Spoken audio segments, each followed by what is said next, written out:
Hello and welcome again to today's tutorial, which is going to be about Satsuki azaleas. Satsuki is the Japanese name for Japanese azalea. These are very popular trees. I'm sure that you've seen them before, and hopefully you have one in your collection, and hopefully from this tutorial today you will gain some knowledge or some information that will be useful to you for looking after them. Of course, Satsukis are kept or grown primarily for their flowers. There are hundreds of hybrids of Satsuki azaleas that are registered, in fact, in Japan, and there are whole books on those different plants, all with different very interesting flower shapes and colors and leaf sizes.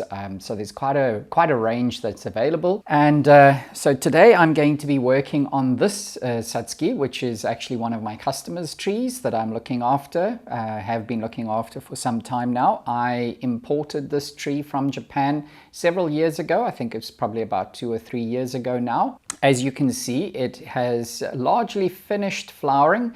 There's a lot of flowers that are beginning to wilt on the tree, but there's also quite a number of flower buds that still remain. So what one could do would be to, of course, pick the flowers out that are beginning to wilt, remove those, and then just allow the tree to continue to flower. And that would be one way of treating the tree at the moment.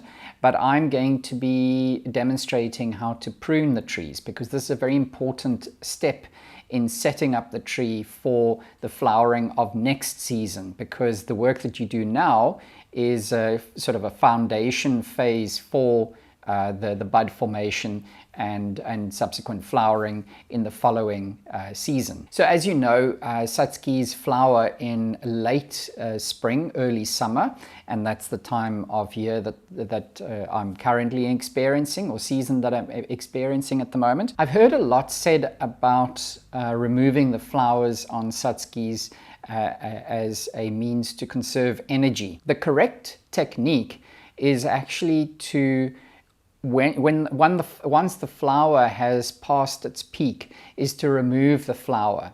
But one needs to be quite careful about how you remove it. You don't want to break the branch off, firstly, and sometimes some of the branches can be quite brittle, fragile. So when you pull it, you might pull the whole branchlet off. But you also need to remember that you need to remove the entire flower, including the pistil as well, because what really saps the strength of these trees is the subsequent seed formation.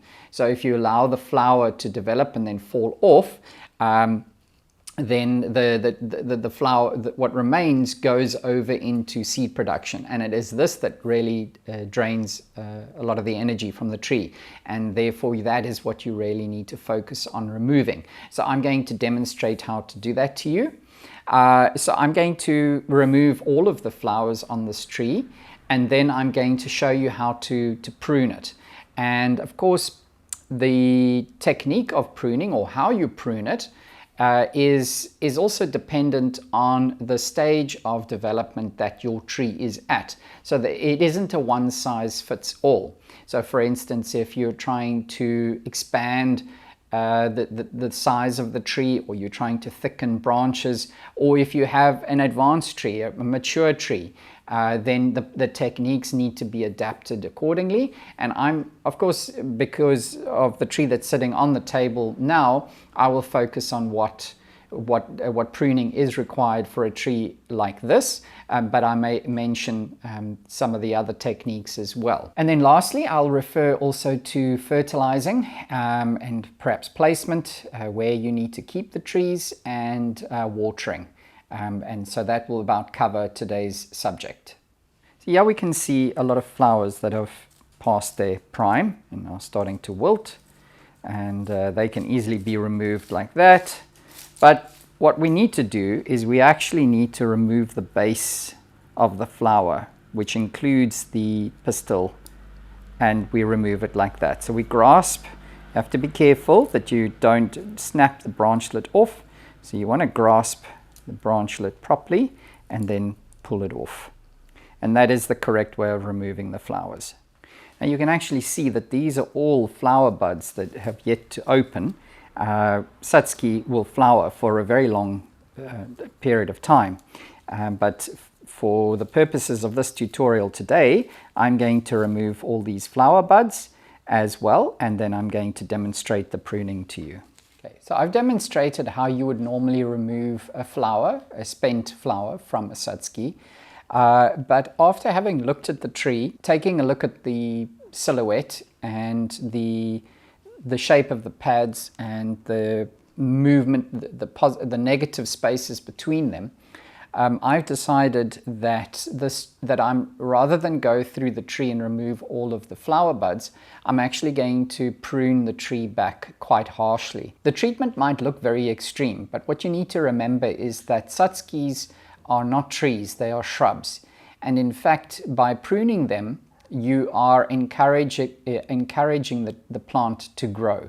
So depending on the kind of growth that you're pruning, if you're pruning a branch that is elongated too much, it will then force that budding, if the tree is healthy of course, it will force multiple buds to form on that branchlet. If the tree is already developed and it's still within the frame or the outline that you want for the tree, then of course cutting it back to a single twig is counterproductive. Well, to some extent it's counterproductive, at least in terms of forming ramification.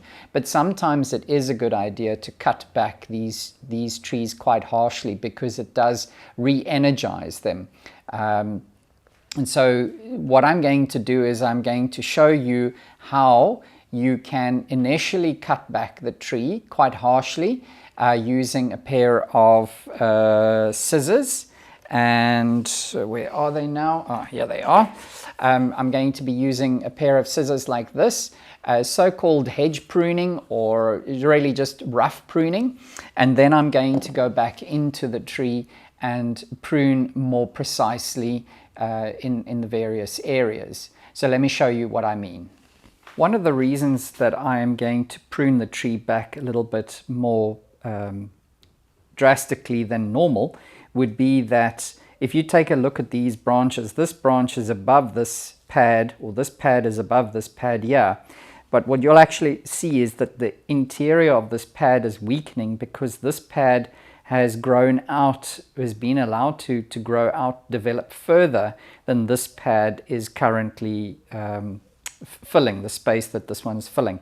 And because of that lack of sunlight, because these branches are very dense, so the sunlight is unable to penetrate, and this area is now becoming weaker and weaker. So part of the work that I want to do today is to reduce this pad, bring it back, and there will be several areas that will receive similar treatment. Something else that I want to show you is you can see how these branches, because they were not pruned in previous seasons properly, they have become extremely leggy. So these branches have no ramification. So we need to cut these branches quite far, so that they can bud further back along the branchlet and contribute to the ramification of the tree.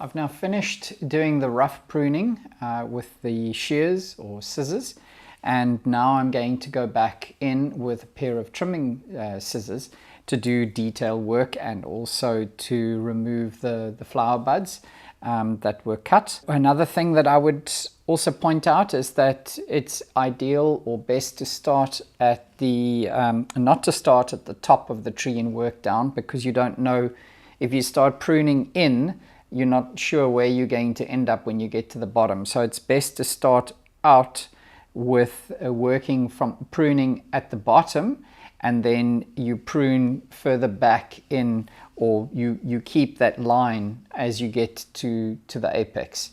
So it's best to start working from the bottom and end at the apex. So branches like this where you're at the outline of the tree, but there's no ramification, it's best to prune that back, and there is actually already something at this point. Something else to look out for are branches growing from the bottom, and those can be pruned. Satsuki will often, in their typical growing habit, form 3 branchlets coming out at the same point. You need to eliminate one of them so that you keep 2. So it's best to keep 2 that are facing in the direction that is going to prove most useful. So anything pointing straight up or straight down should be cut out.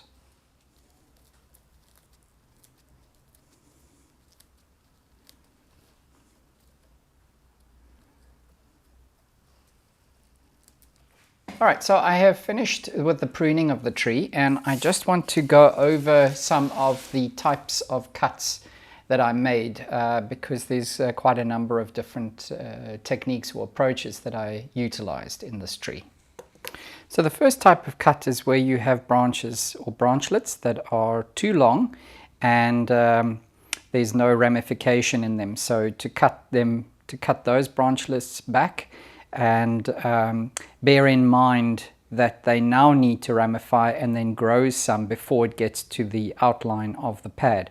So you need to cut it, you need to think about the position of the cut that you make. But that's the one type of cut.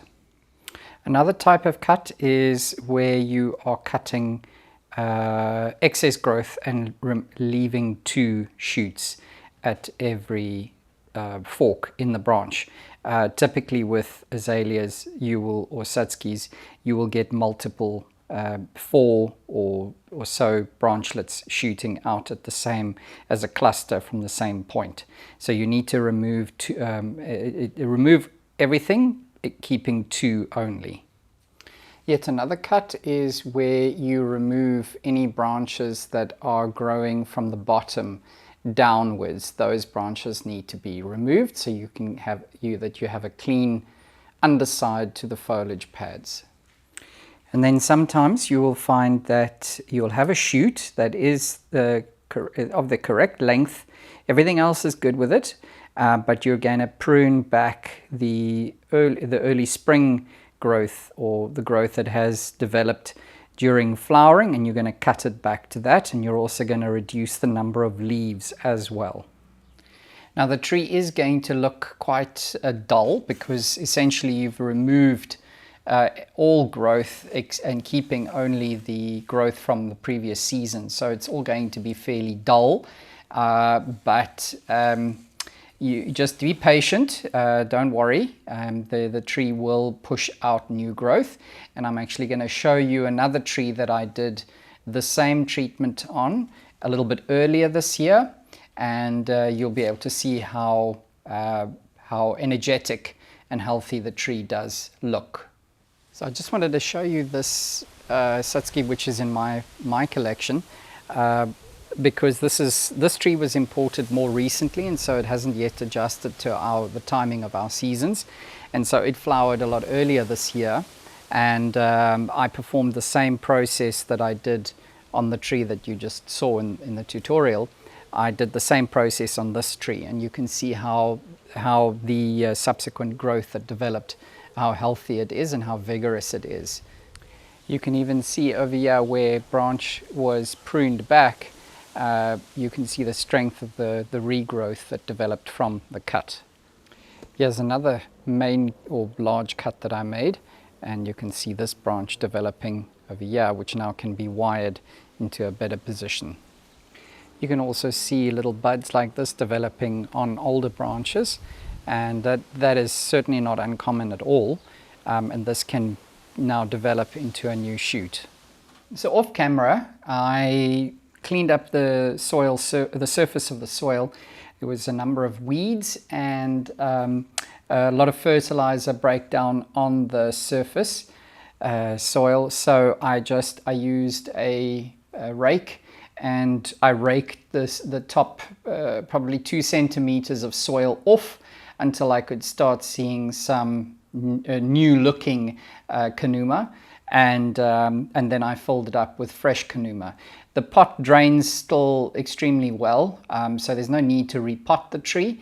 The Satsuki roots are obviously a very fine, they produce a very fine proliferation of roots, and this will very often clog up the surface. And so just by raking off, essentially removing the top layer of roots, you're able to freshen up the container. So you'll improve the drainage and aeration of the soil once again. And this is the wonderful thing about Kanuma, is because it is acidic, which is what this species likes, or all rhododendrons, in fact, obviously like acid-loving acid soils. It's very soft, so the roots of these trees are very fibrous. It's not a thick root, and so they're easily able to penetrate the particles.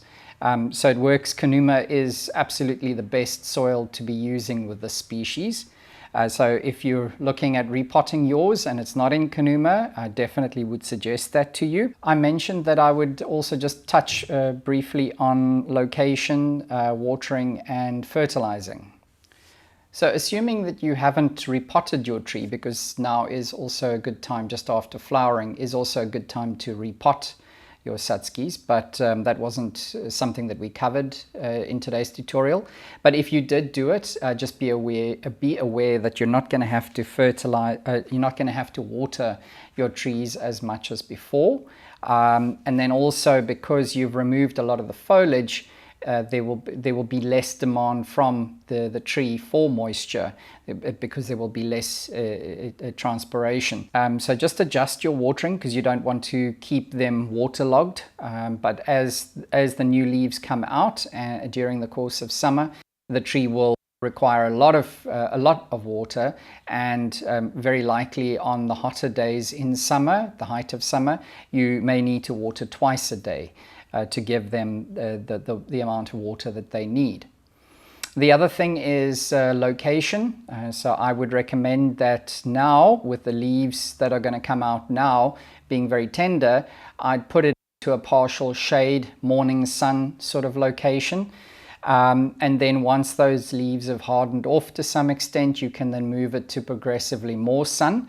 And you want to keep them in as much sun as you possibly can, without them obviously getting burnt, because the best colors of the flowers, the best flower production is going to be under a lot of sun, or with as much sun as you can give it.